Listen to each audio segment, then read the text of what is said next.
doing it here. This is 11 literature, honors literature, and we just started economy. We stated that economy, the definition, the name of the first chapter is economy. The definition is careful management of available resources, and we're talking about Walden's by Thoreau.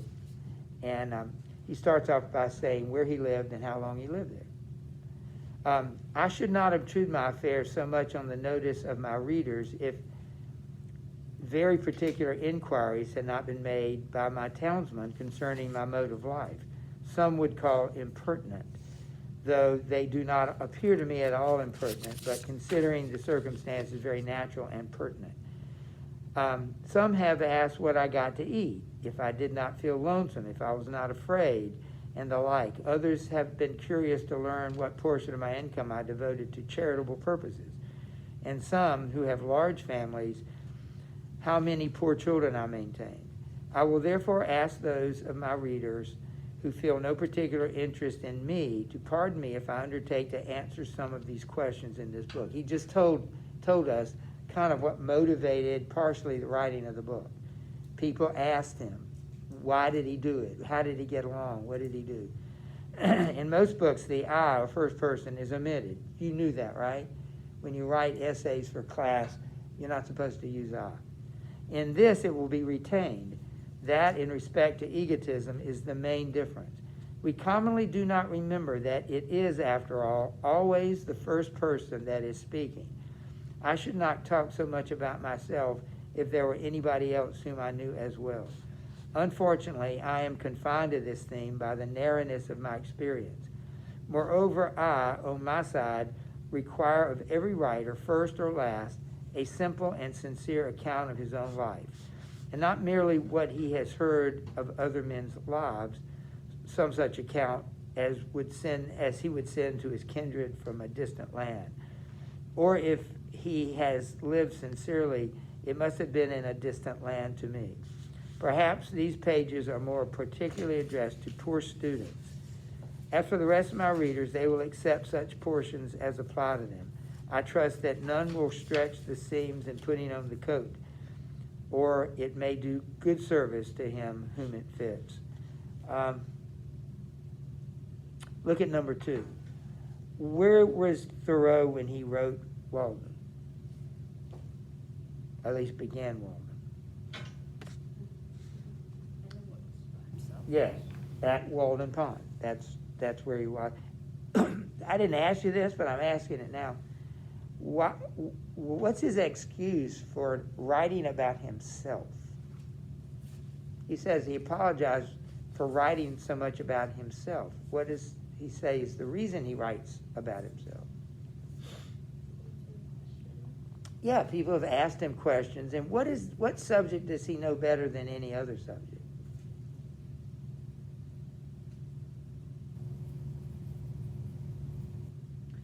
I'll read what he says. I should not talk so much about myself if there were anybody else whom I knew as well.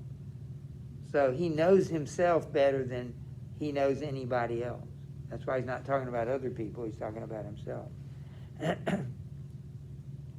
When you meet people, or if you're in a party or some gathering and you don't know a lot of people,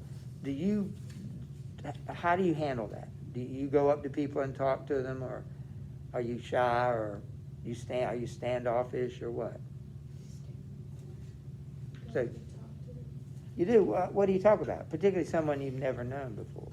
Like if they're your age, you just like what school do you go to, and then especially during our age people, we could know someone through them. Yeah. Or know one of their friends. And Yeah. About that. Very good. Isabella, got any suggestions? I used to be better. I've become more reticent when I'm in public. I tell you some advice that apparently Delaney already knows. If you want to get people to talk, you ask them about themselves.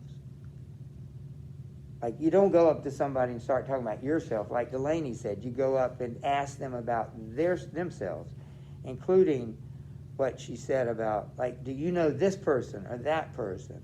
Because they went to school there. But you're trying to get them to talk about themselves. it's a salesman use that trick. But if you want to get somebody to talk, just keep asking them questions about themselves, because, as Thoreau said, they know themselves better than they know anybody, and people love to talk about themselves. Sarah. You want me to read? I do. Okay. Sorry. I would fain something not so much concerning the Chinese and Sandwich Islanders, as you who read these pages who are curious to review them. Something about your condition, especially your outward condition for circumstances in this world, in this town, what it is, whether it is necessary that it be as bad as it is, whether it cannot be improved as well as not. I have tried to deal in concord, and everywhere in shops and offices and fields, the inhabitants have appeared to me to be tenants in 1,000 remarkable ways. What I have heard of Brahmins sitting exposed to 4 fires and looking in the face of the sun, or hanging suspended with their heads downwards over flames, or looking at the heavens over their shoulders until it becomes impossible for them to resume their natural position, while from the twist of the neck nothing but liquids can pass into the stomachs, or dwelling, chained for life, at the foot of a tree, or measuring with their bodies, like caterpillars, the breadth of vast empires, or standing on one leg on the top of pillars. Even these forms of conscious penance are hardly more incredible and astonishing than the scenes which I daily witness. The 12 labors of Hercules were trifling in comparison with those which my neighbors have undertaken, for they were only 12 and had an end. But I could never see that these men slew or captured any monster or finished any labor.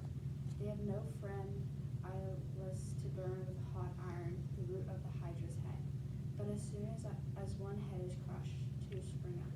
All right, so we've answered the first 3 questions. I hope you've got those. Number 4, what is penance, and what does he mean when he says right here that the people of New England are doing penance in 1,000 remarkable ways?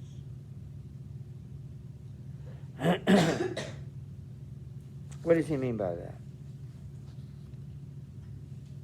He just talked about these holy men in India who do these. You remember studying about them in 9th grade? Did you study about the monastics and some of the ways monks would punish themselves? Why were they doing that? Why did these monks go to these extraordinary efforts to punish themselves? Do you remember? Yeah, it was their way. What do we call that? We call that penance. That's the word in number 4. It's punishment or for sin. It's you're doing something to make up for sin. You're paying. It's a way of sort of paying off your sin debt.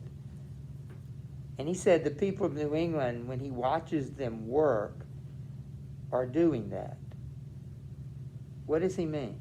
When he sees people doing their jobs, and think about all the jobs that would have been available in 1854, a lot of farming jobs, manual labor, a lot of manual labor work. Maybe there'd be teachers and ministers and lawyers, maybe some doctors.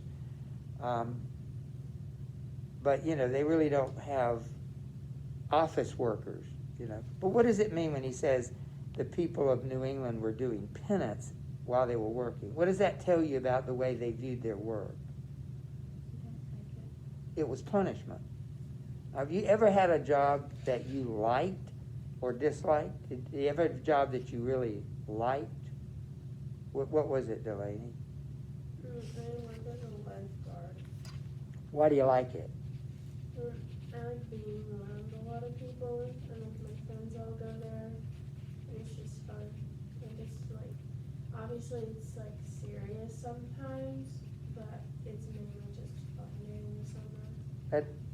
I've always thought that it looked like a fun job. Maybe boring sometimes if you like people. Isabel, any job you've ever done that you really liked? I would think so. Down here? Oh, cool. Why do you like it? But you do like it? Yeah. I don't know. I just really get to sit there and watch kids. Yeah. Oh, that's really neat. How about you, Sarah? how about disliked? You ever had a job you really disliked? I mean, no, I don't have a job. I'm too busy. I don't mean like outside of your, I mean, you've probably done work. I don't mean like working for McDonald's or anything like that necessarily. I guess my church would go volunteer at Lot 2540, and that was fun. I like doing that because it's like a charity organization that helps feed and like give clothing to people who can't or like are in need of it. And that was fun because you could see people's like when you gave them like food, and you could see like people who come there a lot and how nice they were, and you could just see like the appreciation on their faces. How do you, this sounds like a dumb question, but how do you know when somebody likes their work? Like how if you looked at somebody, and how would you be able to tell they liked what they did? The Like- way they treat others. That's a good point, yeah. How would, if I walked into your jobs and I saw you, how would I know you were enjoying your job? When they're like smiling and like friendly. All right, so take the reverse of that, the opposite of that. How would you know somebody didn't like their job? They're quiet and like reserved and like not as polite as they should be. The way they treat people, that's a really good point. You can tell somebody doesn't, although I know a couple of people I've seen, they do the job, and they've done it a long time, but they don't sound like they like people. I don't get that. You'd think you'd quit, but, well, that's the point of this story. That's a point that I'm trying to make, he's trying to make. It's number 4. He could look at them and tell they didn't like what they were doing. They probably weren't smiling. They probably weren't happy. You could tell they weren't happy. They probably didn't treat people well. So he's saying that in the jobs he saw people in New England do, it looked like they were being punished. The job, have you ever, I had a job, first couple jobs that I had were summer jobs, and I worked on construction sites, and I hated them. First, they were boring, incredibly boring. You did a lot of standing around and waiting, looking at the clock. That was one thing. I just didn't feel like I was getting anything out of it. I did get paid, and that was the only reason I did it, and I hated the work. Anyway, that's important. And one other question. Do you think it's more important to get paid well when you finally get a job, when you graduate, or to enjoy it? Ideally, you could do both, right? You could enjoy it and get paid well. But which is more important to you? Enjoy it. I don't, what do you think, Isabel? Getting paid because you have to survive. So that allows you to put up with some bad things if you're getting paid well. Sarah, what do you think? I think it depends on what situation you're in. Like if you're able to like provide for yourself and you're in a job that you really like, then I think you should do that. But if you're in a job and you can't really provide for yourself or your family, then I think you should go for one that's like a little bit more expensive or that pays Okay. more expensive.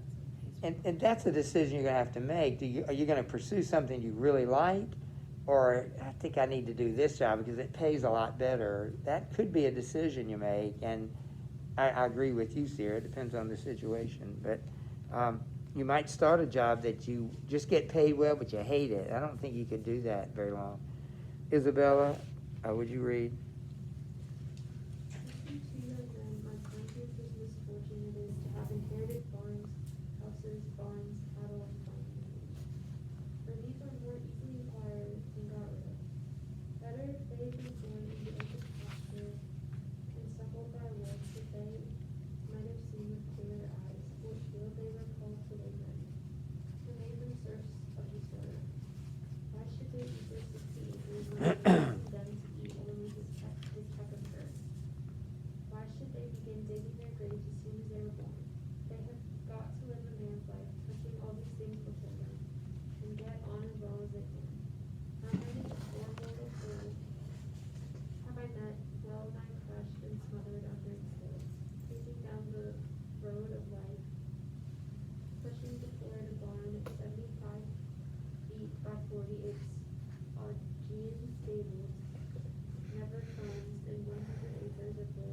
tillage, mowing, pasture, and hillside.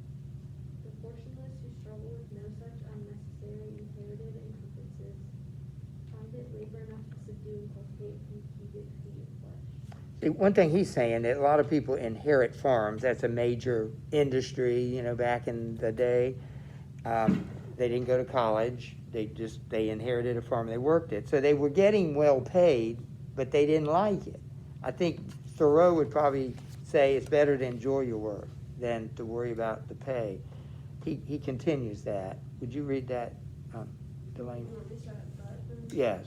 And you really need to circle this line, the first sentence. She'll read it, but that's, I think, and then this whole area, I think, is important. But men labor under a mistake. The better part of man is soon plowed into the soil for a compost. By a seeming fate commonly called necessity, they are employed as it says in an old book, laying up treasures which moth and rust will corrupt and thieves break through and steal. It is a fool's life, and as they will find when they get to the end of it, if not before. It is said that, how do you say that? Probably Deucalion. Deucalion and Para.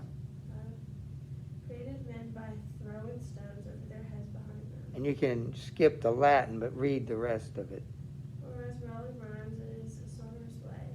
From its our kind, hard-hearted, is enduring pain and care, approving that our bodies of a stony nature are. So much for a blind obedience to the blundering or oracle throwing the stones over their heads behind them, and not seeing where they fell. All right. Most men, even in this comparatively free country, through mere ignorance and mistake, are so occupied with the factitious cares and superfluous coarse labors of life, both these words are on your vocabulary list, that its finer fruits cannot be plucked by them. Their fingers from excessive toil are too clumsy and tremble too much for that. Actually, the laboring man has not leisure for a true integrity day by day. He cannot afford to sustain the manliest relations to men. His labor would be depreciated in the market. He has no time to be anything but a machine. How can he remember well his ignorance, which his growth requires? Who has so often to use this knowledge? We should feed and clothe him gratuitously sometimes and recruit him with our cordials before we judge of him. The finest qualities of our nature, like the bloom on fruits, can be preserved only by the most delicate handling.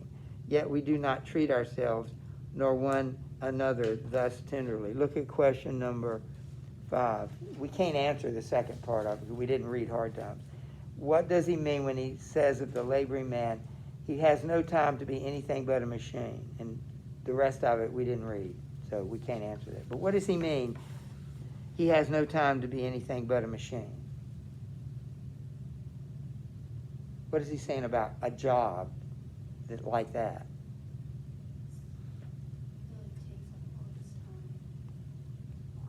And you become simply a machine, somebody that moves your hands and arms. You're not really using your mind or brain. If men become machines, then you've lost your humanity, and that's not a good thing. That's number 5. Would you read in a minute?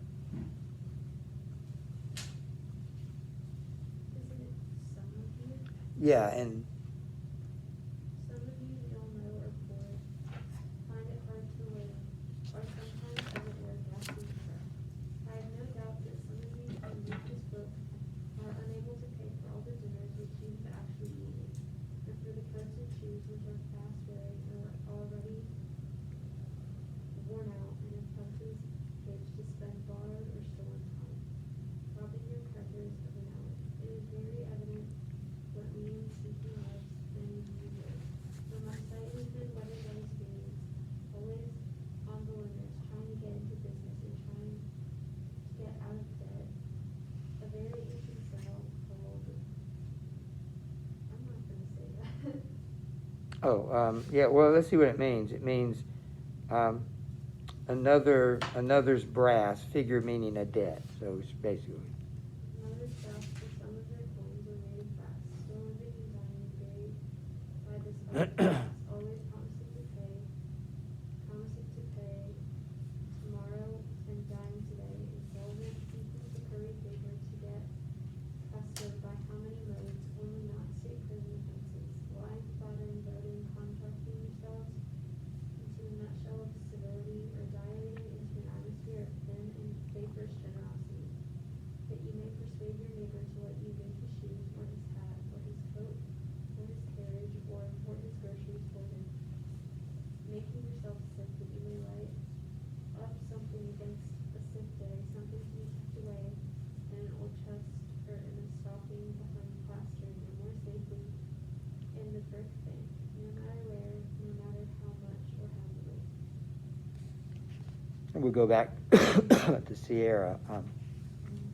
He's basically saying he knows men and women have to work.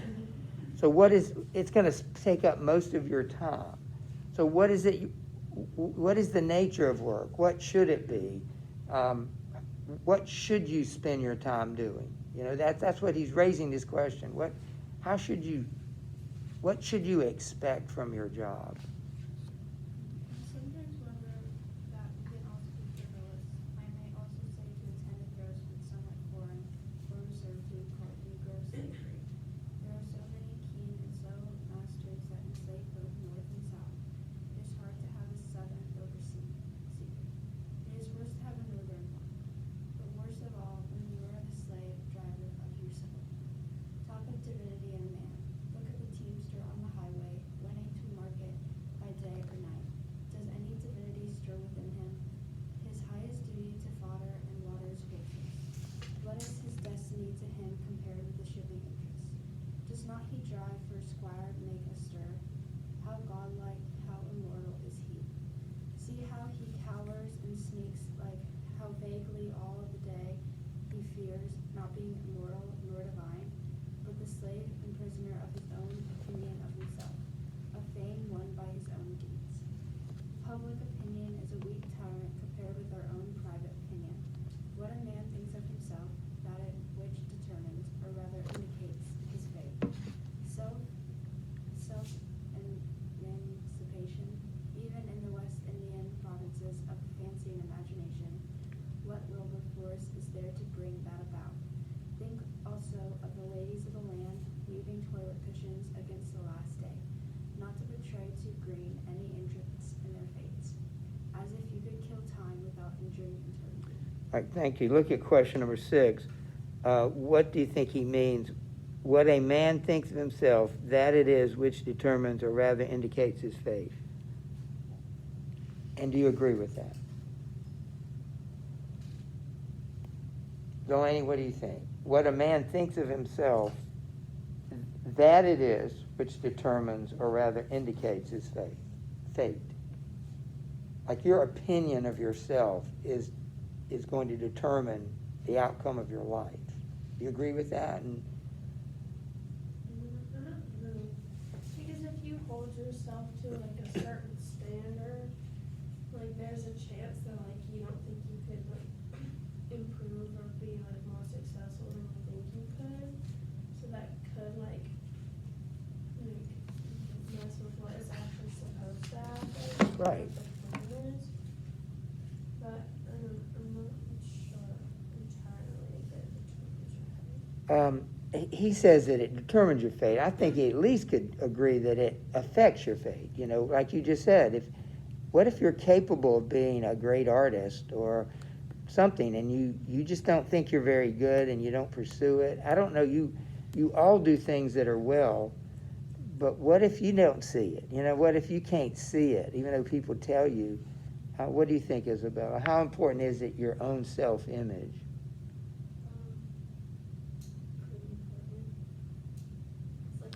important.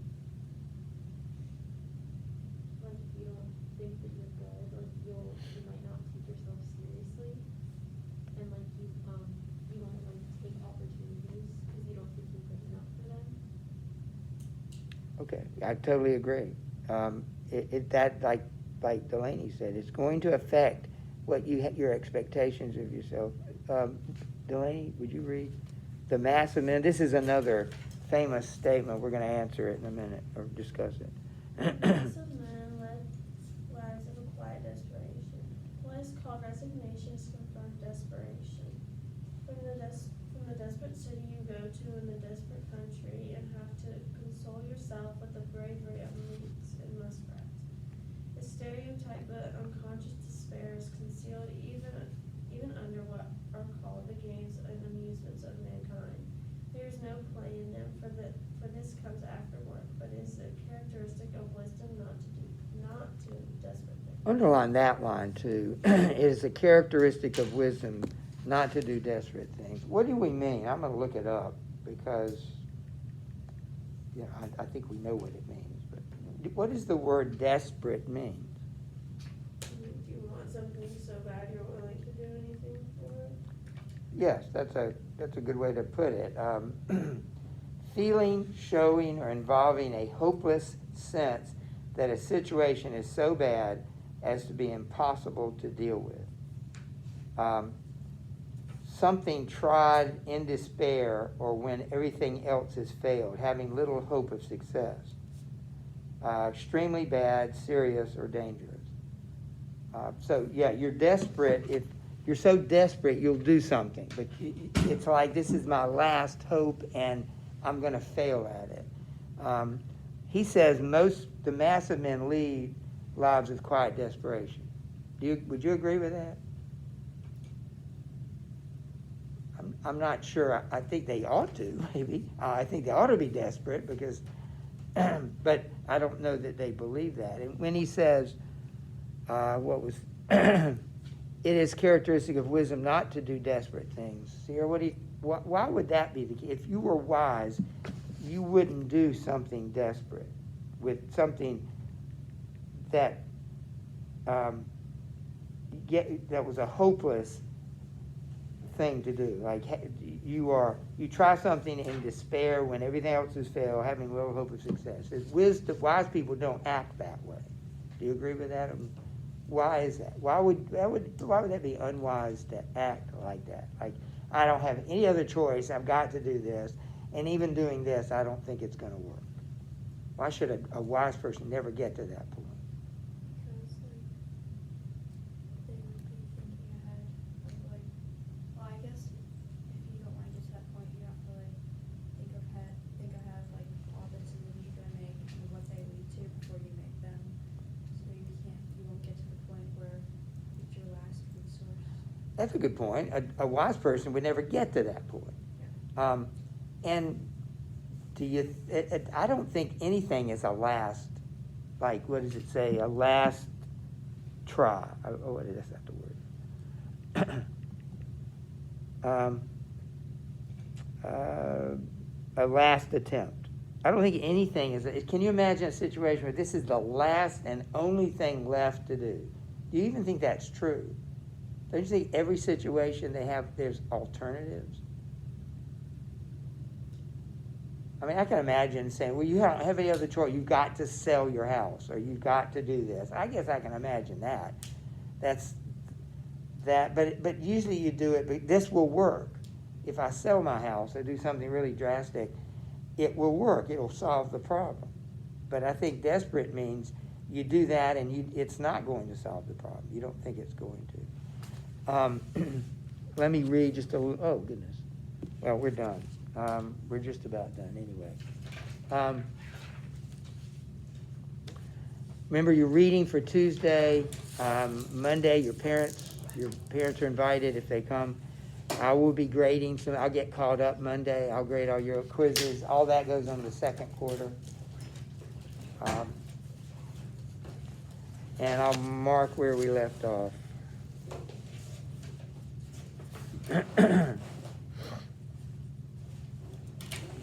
Next time I see you, it'll be November.